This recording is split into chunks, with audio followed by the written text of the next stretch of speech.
কত সহজেই উঠে যাচ্ছে থালা থেকে।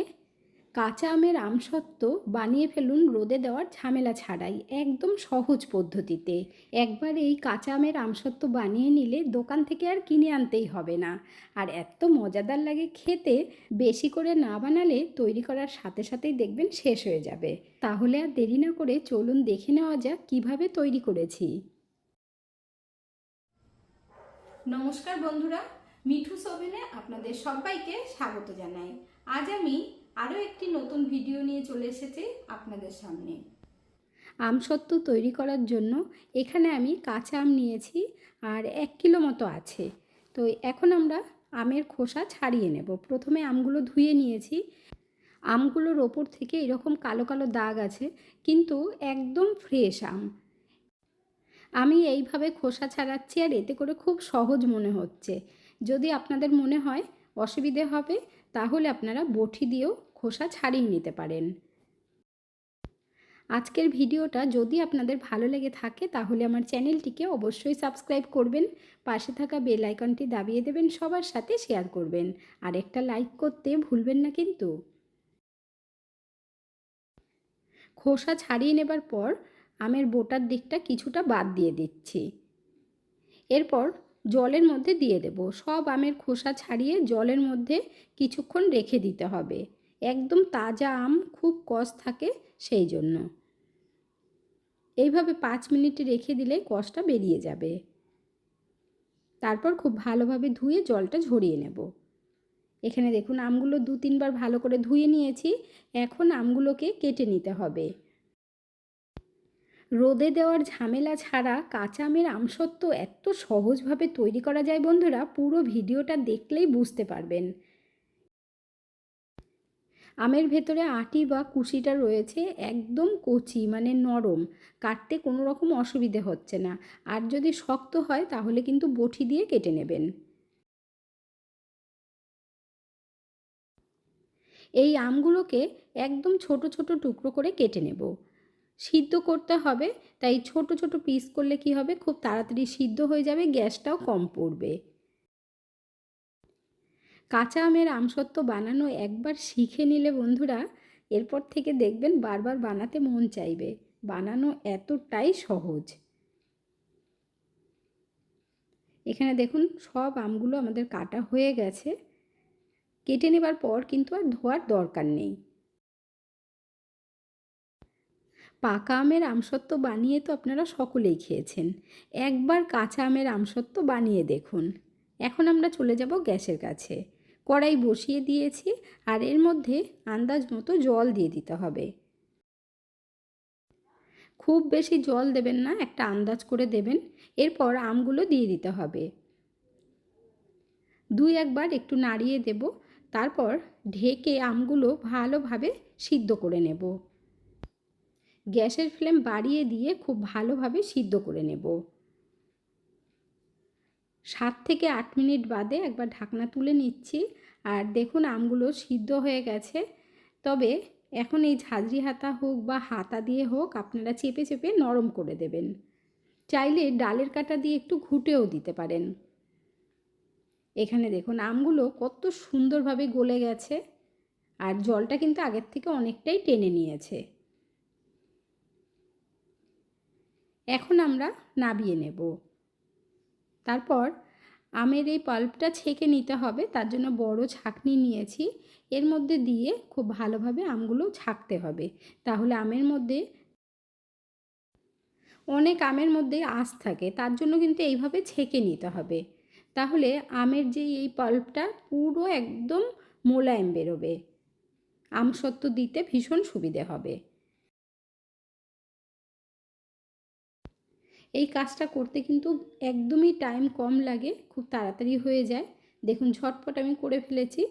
আর আমের মধ্যে কিন্তু ছোট ছোট একটু টুকরো রয়েছে, একটু মনে হচ্ছে যেন আঁশ আছে। তো এটা ছেঁকে নিলাম। এরপর আপনাদেরকে দেখিয়ে দিচ্ছি। দেখুন একদম মোলায়েম হয়েছে। আমের পাল্পটা কিন্তু পুরো গাঢ় এই রকম রাখতে হবে, পাতলা যেন না হয়, তাহলে তাড়াতাড়ি শুকোবে। এরপর আমরা ক্যারামেল তৈরি করব। তার জন্য আন্দাজ মতো চিনি নিয়ে নিয়েছি, 1 বাটি দিলাম। আপনারা আপনাদের আন্দাজ মতো দেবেন। আর 2 চামচ মতো জল দিয়ে দেব। চিনিটা কিন্তু নাড়ানোর দরকার নেই, খুব সুন্দরভাবে কিছুক্ষণের মধ্যেই চিনির কালারটা চেঞ্জ হয়ে যাবে। আর গ্যাসের ফ্লেমটাকে মিডিয়াম আঁচে রাখবেন, তাহলে দেখবেন চিনি পুড়বে না, কালারটা চেঞ্জ হতে থাকবে আস্তে আস্তে। ঠিক এই সময় খুন্তি দিয়ে আমরা নাড়িয়ে নাড়িয়ে চিনিটাকে মেল্ট করে নেব।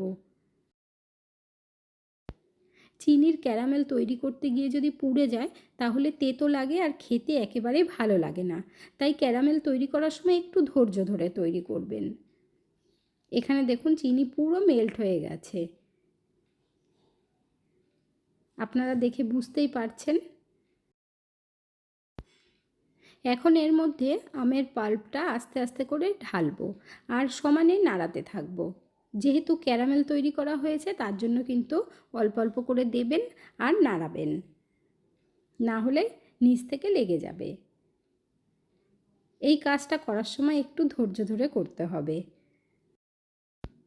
ভিডিও বানানোর সময় খুব অসুবিধে হয় এইভাবে দেখাতে, তবে আপনাদের কোনো অসুবিধা হবে না, তবে আপনারা কারোর হেল্প নিয়ে নেবেন, খুব সুবিধা হবে। এখন আমরা ভালোভাবে নাড়িয়ে নাড়িয়ে চিনির ক্যারামেলটা আমের সাথে মিশিয়ে দেব। গ্যাসের ফ্লেমটা লো আঁচেই রাখতে হবে। এই টিপসটা অবশ্যই খেয়াল রাখবেন, যেটা হলো আম সিদ্ধ করার সময় জলটা কিন্তু কম করেই দেবেন, না হলে আমসত্ত্বটা শুকোতে 3-4 দিন সময় লাগবে। যেহেতু আমরা রোদে দেওয়ার ঝামেলা ছাড়া তৈরি করছি, তার মানে ফ্যানের হাওয়ায় শুকাতে হবে। ফ্লেভারের জন্য একটা তেজপাতা দিয়ে দিলাম। তেজপাতাটা দিলে গন্ধটা খুব সুন্দর আসবে আর খেতে ভালো লাগবে। এরপর দিয়ে দেব বিট নুন আর সাদা নুন, অল্প করে দেবেন, আবার খুব বেশি যেন না হয়ে যায়। তারপর ঝালের জন্য 1/2 চামচ লঙ্কার গুঁড়ো দিলাম। টক ঝাল মিষ্টি এই আমসত্ত্বটা যখন একবার খাবেন বা বানিয়ে দেবেন সকলকে, বাড়ির সকলেই আপনার প্রশংসা না করে থাকতেই পারবে না। লঙ্কার গুঁড়োটা দিয়ে আস্তে আস্তে করে মিশিয়ে নিতে হবে। এখানে দেখুন বন্ধুরা, কালারটা কতটা সুন্দর হয়েছে, মনে হচ্ছে যেন পাকা আম দিয়ে তৈরি করা হয়েছে। এইভাবে আর কিছুক্ষণ আমরা জাল দিয়ে নেব, এতে করে অনেকটাই গাঢ় হয়ে যাবে। দেখুন কালারটা কিন্তু আরও অনেকটাই গাঢ় হয়ে গেছে। আর এইভাবে খুন্তি দিয়ে যখন তুলে ফেলবেন, ড্রপ মতো পড়ছে, এতে বুঝতে পারবেন আমসত্ত্বর জন্য রেডি। আর দেখুন খুন্তির ওপরে একটা কোটিং পড়েছে। এইভাবেই তৈরি করে নিতে হবে। অনেকটাই গাঢ় হয়েছে, এতে করে তাড়াতাড়ি শুকিয়ে যাবে। এখন আমরা গ্যাসের ফ্লেমটা বন্ধ করে দেব। তারপর নামিয়ে নিয়ে কিছুক্ষণ একটু নাড়াচাড়া করতে হবে। আর এখানে যে তেজপাতাটা আছে, প্রথমে তো এটা ফেলে দিতে হবে, তারপর ভালোভাবে কিছুক্ষণ নাড়িয়ে দেব। এতে করে আর একটু ঠান্ডাও হয়ে যাবে। আমসত্ত্ব দেওয়ার জন্য এখানে আমি থালা নিয়েছি, আর থালার মধ্যে অল্প একটু তেল দিয়ে দিতে হবে। তাহলে দেখবেন আমসত্ত্বটা যখন শুকিয়ে যাবে, ওঠানোর সময় আর একটু অসুবিধা হবে না, খুব সহজেই উঠে যাবে থালার থেকে। থালাটা রেডি করার পর আমের পাল্পটা এখন ঢেলে দিতে হবে। আর আমসত্ত্বটা যেহেতু একটু মোটা করে তৈরি করব, একদম দোকানের মতো, তার জন্য একটু বেশি করে দেবেন। এই কারণেই গাঢ় করে নিতে হবে, তাহলে দেখবেন 2 দিনেই শুকিয়ে গেছে। আরও একটা থালা নিয়ে নিয়েছি, অর্ধেকটা থালার মধ্যে ঢেলে দিচ্ছি। এবার থালাগুলোকে একটু নাড়িয়ে সেট করে দিতে হবে।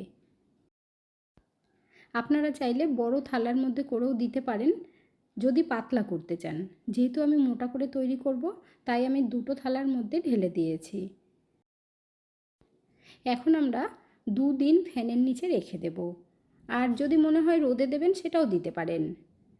2 দিন বাদে আপনাদেরকে দেখিয়ে দিচ্ছি। দেখুন আমসত্ত্বটার কালার কত সুন্দর হয়েছে, আর থালার সাইড থেকে কিন্তু ছেড়েও যাচ্ছে। আপনি যখন শুকিয়ে যাবে না, তখন ছেড়ে যাবে। দেখুন হাতে কিন্তু আর একটুও লাগছে না। একদিন ফ্যানের নিচে রেখে আর একদিন মানে রোদেও দিতে পারেন, কোনো অসুবিধে নেই। তো রোদে দেওয়ার সময় কিছু ঢাকা দিয়ে দেবেন। এখন আমরা থালাটার থেকে আমসত্ত্বটা তুলব। তার জন্য দেখুন সাইডটা কিভাবে ছাড়িয়ে নিচ্ছি। এখন কেটে নেব। ছোট ছোট টুকরো করে কাটবো। যেহেতু দুটো থালায় দিয়েছি তাই 2 রকম করে কেটে দেখাবো। আপনারা কে কোথা থেকে ভিডিওটি দেখছেন অবশ্যই কমেন্ট করে জানাবেন, তাহলে আমিও বুঝতে পারবো আমার বন্ধুরা কোথা থেকে দেখছেন। আপনারা সকলেই এত সুন্দর সুন্দর কমেন্ট করেন, আপনাদের কমেন্টগুলো পড়তে আমার ভীষণ ভালো লাগে। এইভাবে পাশে থেকে সাপোর্ট করার জন্য অসংখ্য ধন্যবাদ। এই থালাটা আমি একটু ছোট ছোট পিস করে নিচ্ছি, অনেকটাই হবে। আর এটা কিন্তু কাচের বয়ামে ভরে রেখেও দিতে পারবেন বা টিফিন বক্সেও রাখতে পারবেন। এবার মাঝখান থেকে এক টুকরো তুলে আপনাদেরকে দেখিয়ে দিচ্ছি, দেখুন। আপনারা যদি টকের পরিমাণটা একদম কমিয়ে দিতে চান তাহলে চিনির পরিমাণটা কিন্তু বাড়িয়ে দেবেন, আর যারা টক ঝাল মিষ্টি পছন্দ করেন তারা চিনিটা একটু কম দেবেন। আর খেতে এত টেস্টি হয়, যেমন দেখতে হয়েছে তেমনি খেতে টেস্টি। কাঁচা আমের আমসত্ত্ব কেউ দেখে বুঝতেই পারবে না, দেখুন। এখন বাজারে আমের দাম অনেক বেশি, যখন আমের দামটা কমে যাবে তখন বেশি করে তৈরি করে রাখবেন, সারা বছর খেতে পারবেন। আর আপনারা যদি সারা বছর রেখে খেতে চান তাহলে 2-3 দিন রোদে দেবেন, আর অল্প বানিয়ে খেলে 2 দিন ফ্যানের নিচে রেখেই খেতে পারবেন। 2 দিন রোদে শুকিয়ে নিলে সারা বছর রেখে খেতে পারবেন। দ্বিতীয় থালাটা আমি পুরোটাই তুলব, আর আপনাদেরকে দেখিয়ে দেব হাতে তুলে যে কতটা সুন্দর হয়েছে আর কতটা মোটা হয়েছে। চাইলে আপনারা পাতলা করেও দিতে পারেন। কি দারুণ লাগছে দেখতে, দেখুন। থালার থেকে তুলতে কোনো রকম অসুবিধে হয়নি। আর এই আমসত্ত্বটা আমি একটু বড় বড় পিস করে কাটবো। এখানে দেখুন বন্ধুরা, বড় পিস করে কেটে নিয়েছি। পুরো দোকানের মতো লাগছে না এই পিসগুলো দেখে? কারোর বোঝার ক্ষমতাই নেই যে ঘরের তৈরি করা। এইভাবে আমসত্ত্ব বানিয়ে নিলে বাচ্চা থেকে বড় সকলেই ভীষণ পছন্দ করবে, আর বানিয়ে আপনারা বেশি দিন রাখতেও পারবেন না, কারণ খাওয়ার জন্য এত বায়না করবে। তাহলে বন্ধুরা দেখে নিলেন রোদে দেওয়ার ঝামেলা ছাড়াও যে এত সুন্দর আমসত্ত্ব তৈরি করা যায়। দোকানের আমসত্ত্বর মধ্যে ভেজাল দেওয়া থাকে, তো ঘরে তৈরি করলে একদম পিওর আমসত্ত্ব হয়। এই জন্য আপনারাও ঝটপট তৈরি করুন আর সকলে মিলে মজা করে খান। আজকের ভিডিওটা আপনাদের কাছে কেমন লাগলো অবশ্যই কমেন্ট করে জানাবেন। এতক্ষণ ধৈর্য ধরে ভিডিওটি দেখার জন্য অসংখ্য ধন্যবাদ। ভালো থাকবেন, সুস্থ থাকবেন। দেখা হচ্ছে পরের ভিডিওতে। Thank you.